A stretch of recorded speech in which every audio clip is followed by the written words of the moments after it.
They thought it was just a sealed well in the woods until it called Maya by name. The pines of Silver Pines didn't rustle like normal trees, they whispered. At least, that's what Rhea used to say when they were kids back when summer still smelled like bug spray and bad decisions, and not like wet bark and memory. Tonight the whisper sounded like breathing. Vance stood just outside the old trailhead, where the asphalt gave up trying. Ahead, the woods took over dense feral, and humming with insect life like a pulse just beneath the skin of the world. Maya and Rhea were 10 feet ahead, flashlights cutting narrow swaths through the black. "You're sure this is it?" Maya asked, pulling her hoodie tight against the encroaching cold. Rhea nodded. "My brother said there's a sealed well out here. Concrete cap, iron lock, said it's where the town used to dump things." Vance frowned. "Dump what trash?" Rhea didn't answer. Silver Pines had a reputation, but not the kind you put on postcards. Most of the town was boarded up nostalgia, rotting amusement parks and rain-slicked streets. But the forest, that was still alive, too alive. Back in the day, people claimed the woods had taken kids. Not bears, not wolves, the woods. Nobody called the cops, because nobody found a body. They moved deeper into the hollow, flashlights flickering against trees carved with old sigils, claw marks some older than even Rhea's family lore. The air thickened, like walking through breath that didn't belong to you. Then Maya stopped. There, ahead, a circular slab of concrete, half swallowed by vines and moss, thick iron bars crossed. It like the spokes of a cursed wheel. Dead center, an ancient lock, rusted red, and just above it, carved into the stone. "Don't listen. Don't answer. Don't look down." Rhea stepped closer. "They say it used to be a well for water, but something got sealed inside. Kids infected with something. A sickness, something. Not natural." "You mean dead kids?" Vance asked, raising an eyebrow. "Worse," Rhea whispered. "They never died." Maya crouched, brushing dirt from the lock. "It's humming." "No, it's not," said Vance. But it was. Low, bone deep, not sound vibration. Like it was alive, like it was waiting. Maya leaned in, and the well whispered, just loud enough for her alone to hear. "Maya." She jerked back like she'd been slapped. "What?" Rhea asked. Maya's voice came out hollow. "It knows my name." Vance stepped forward, placing himself between Maya and the well. "Let's go." Rhea stayed put. "We came all the way out here. Something's wrong here, Rhea." Maya just stared at the seal. Her flashlight had dimmed, and in its pale circle, something moved beneath the iron bars. Not a rat, not water, eyes. The three of them frozen around the sealed pit, fog rising from the cracks. Maya's face lit in moonlight, staring down, her reflection warped by the concrete and rust. Doesn't match her movements. Then softer than breath, louder than memory, the well howled, but it didn't echo. It pulsed, like something was howling upward. If you've ever felt something scratching at your memory, like this story, so it can haunt someone else too. The well had gone quiet, but the forest hadn't. They didn't run, not exactly. They walked fast, in single file, like kids who just got caught sneaking into the cellar. No one spoke until they broke through the tree line and spilled out onto the cracked gravel of Ridgeway Lane. Even then, the silence stayed thick around them. Maya didn't look back at the edge of Silver Pines. The street lamps barely worked. The bulbs flickered like they were afraid of the dark too. Vance's car was parked under one of them, coated in a fine layer of pollen and pine dust. "I told you," Vance said, hands shaking slightly as he unlocked the doors. "We never should have gone out there." Rhea tossed her backpack in the back seat, arms crossed. "You didn't hear it." Maya was silent. Inside the car, Maya sat with her hands in her lap, staring at her palms like they were foreign. Vance noticed the cuts first, thin scratches, 5 of them running down from her left wrist to mid-forearm, shallow, precise, not from branches, not from the fall. They looked intentional. "Maya, what happened?" She didn't answer, but she flexed her fingers and her nails looked darker than before. They drove in silence, the tires crunching over gravel like brittle bone. Rhea sat shotgun, flipping through a torn notebook. She always carried half sketches, half family lore. "There was a story," she said quietly, "about a pit in the woods sealed by elders. Not witches, just scared men with rust and concrete. Said they locked up something they couldn't kill." Vance kept his eyes on the road. "You mean the hollow pack?" Rhea nodded. "Feral children, bitten, left out there to change. But the full moon didn't come fast enough, so they changed anyway, and they never came back right." "They weren't wolves," Rhea continued. "Not really. Just broken, stuck halfway. They hunted in packs but never howled right. Sounded more like crying, or coughing," Vance muttered, "or a broken throat trying to scream." Maya flinched. He noticed At the next red light, Vance turned to check on Maya again. She wasn't crying, but her eyes were glossy, pupils slightly dilated. Then he saw it, a handprint, on the inside of the window beside her, but it wasn't hers. It was too small, too thin. The fingers were wrong, like claws pressed flat against the glass, and it was fogging from the inside. Maya, he started. She blinked on the handprint vanished. Just do, maybe, just breath. Right. You need to tell us what it said, Rhea demanded, twisting in her seat. Maya looked up slowly. It didn't speak in words. Well, what did it say? Maya turned toward her and smiled, just for a moment. Too wide. Somewhere behind them, far in the woods, the howl rose again. Not animal, not human, a blend of both, scraped raw and echoing over asphalt like it wanted to drag the road back with it. They all went still. Even the car seemed to hesitate. Interior of the fogged-up car, Maya in the back seat, her eyes glowing faint red. A clawed handprint forming beside her as Rhea and Vance glanced back in horror. Headlights catch dust and fur drifting across the windshield. Could you forgive the friend who vanished into the woods? Drop your answer below. The hollow pack listens in silence. Vance hit the gas. Behind them, the howl faded. But ahead, Maya was still humming, a low, tuneless sound, and it didn't sound like her voice anymore. The infection doesn't start with a bite. It starts with a whisper you mistake for your own thoughts. The next morning brought no relief, just gray light filtering through Maya's bedroom blinds, and the metallic taste of something wrong in the air. She hadn't slept, not really. Her room was rectangles ripped from the walls, claw marks on the floorboards. Her phone had 27 unsent voice memos to herself, each time stamped within seconds of each other, each one silent. In her dream, was it memory? She was standing at the well again, but she wasn't her. She was smaller, barefoot, fingernails cracked and blackened, eyes hot like fever, and around her others children, snarling, half-human, skin too pale or too dark in places where fur hadn't decided yet, teeth that didn't sit right in their mouths, and a voice in her skull. You're one of us. You just forgot. She woke to find her fingernails bleeding at the cuticles. Her teeth ached, and when she looked in the mirror briefly, before cracking it with her elbow, her reflection didn't blink with her. Meanwhile, across town, Vance was scrolling through old online archive. Silver Pines Tribune, 1996 edition. Headline: 5 children vanish in forest while sealed after discovery of human remains. But it was the subtext that chilled him. Township recommends silence until moon cycle completes. Ritual cleansing proposed. What ritual? Why silence? He called Rhea. She didn't answer. Rhea had gone back to the trail, alone, notebook in one hand, flashlight in the other. The sigils on the trees were older than she'd guessed, some matched glyphs from her grandmother's archive, binding runes, warning runes, but one freshly carved was different. It didn't warn, it welcomed. Beneath it, a symbol, crescent moon, 3 claw marks, and underneath, scrawled in charcoal, we didn't die. We waited. That night, Maya locked herself in the bathroom. She could feel it know beneath the skin, like bones twitching, like blood boiling in reverse.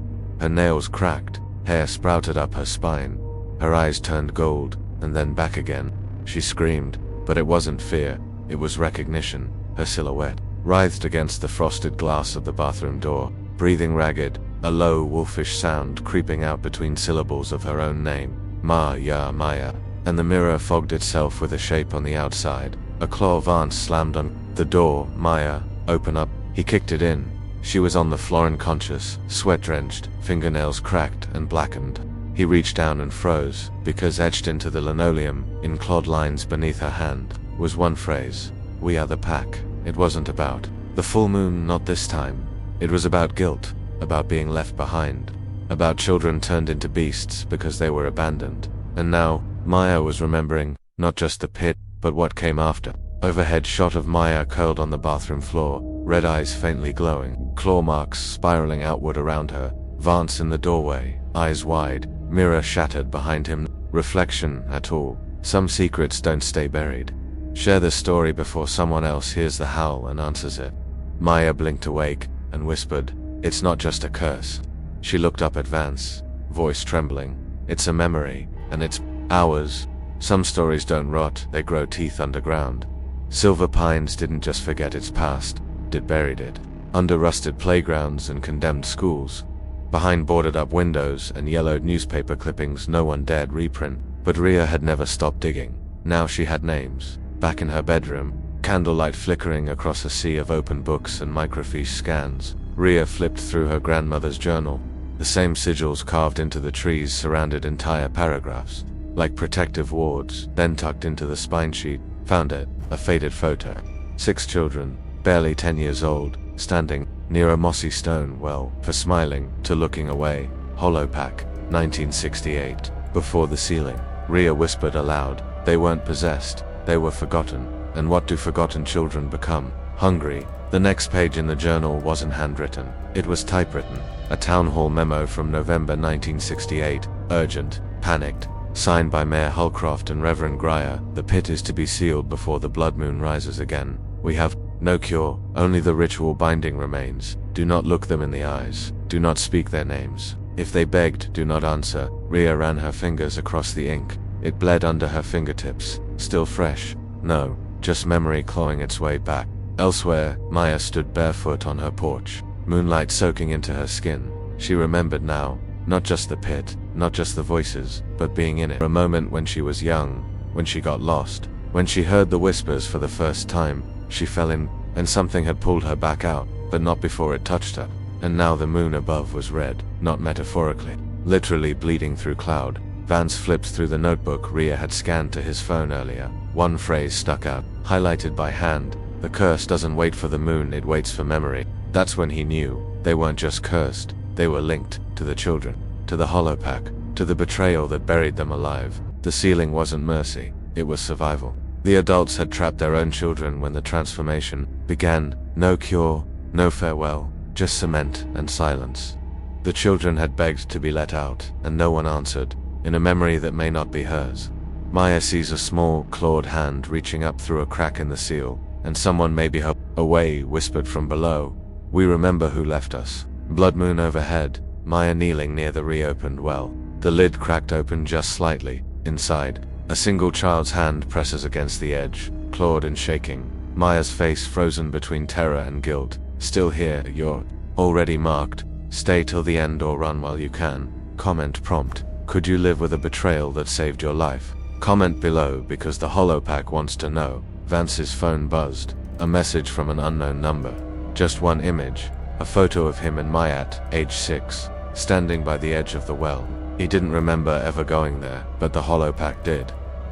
The pack didn't crawl out of the well. They were already walking among us. Maya ran.